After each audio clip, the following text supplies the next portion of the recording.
اچھا، یہ ایک بھائی نے سوال کیا ہے، رفع دین کرنا یا نہ کرنا کیسا ہے، نہ کرنے والے کی نماز کے بارے میں کیا رائے ہے؟ عمر فاروق بھائی نے یہ سوال کیا ہے۔ اچھا دیکھیں اس بات کو، یہ سوال جو نا ذرا تشریح طلب ہے۔ معذرت کے ساتھ میں کوئی بھائی یہ کہے گی آپ پتہ نہیں کیا مناظرہ بازی کر رہے ہو، مناظرہ بازی نہیں کر رہے، کچھ چیزوں کی تصحیح ہونی چاہیے، سوال میں بھی ہونی چاہیے۔ رفع دین کرنا یا نہ کرنا کیسا ہے؟ رفع دین کرنا سنت رسول ہے، نبی صلی اللہ علیہ وسلم نے کیا ہے۔ عبداللہ بن عمر رضی اللہ تعالیٰ عنہ سے صحیح بخاری کے اندر روایت موجود ہے کہ آپ نے تکبیر تحریمہ رکو جاتے، رکو سے اٹھتے اور 2 رکعت سے اٹھتے ہوئے رفع دین کیا۔ جب آپ کے شاگردوں نے پوچھا تو عبداللہ بن عمر رضی اللہ تعالیٰ عنہ نے کہا کہ میں نے نبی صلی اللہ علیہ وسلم کو ایسے ہی کرتے دیکھا ہے۔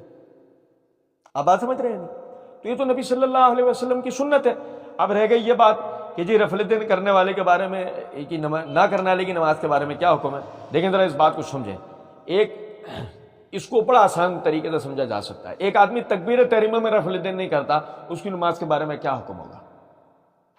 ایک ایسی سوچ ہے کہ ایک آدمی تکبیر تحریمہ میں رفع دین نہیں کرتا، اس کی نماز کے بارے میں کیا حکم ہے؟ ایک آدمی وطر کے اندر رفع دین نہیں کرتا، ٹھیک ہے، تو اب اس کے بارے میں کیا کیا حکم لگے گا؟ ایک آدمی عیدین کی نماز کی جو زائد تکبیرات کے اندر رفع دین نہیں کرتا، اس کی نماز کے بارے میں کیا حکم؟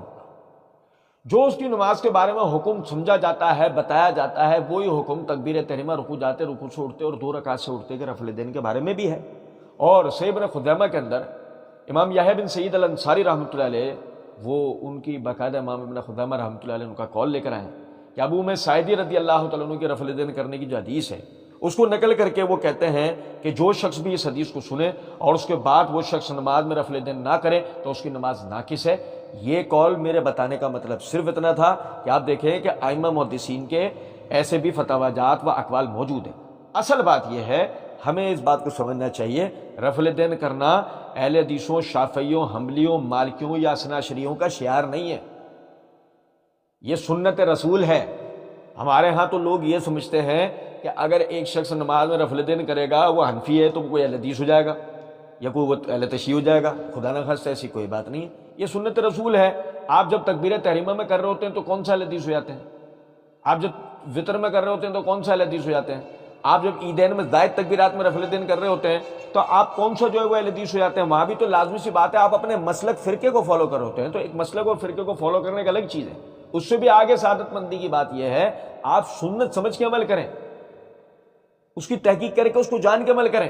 صحیح بخاری اٹھائیں، کتاب الصلاۃ نکالیں، یہ باب نکالیں کہ تکبیر تحریمہ رکوع جاتے، رکوع سے اٹھتے، سجدہ رفع دین کرنے کا بیان، اس کے تحت یہ عبداللہ بن عمر رضی اللہ تعالیٰ عنہ کی حدیث آپ کو مل جائے گی، اس کا مطالعہ کریں، اس کے حوالے سے تحقیق کریے، اپنی نماز کو اس کے مطابق بنائیں۔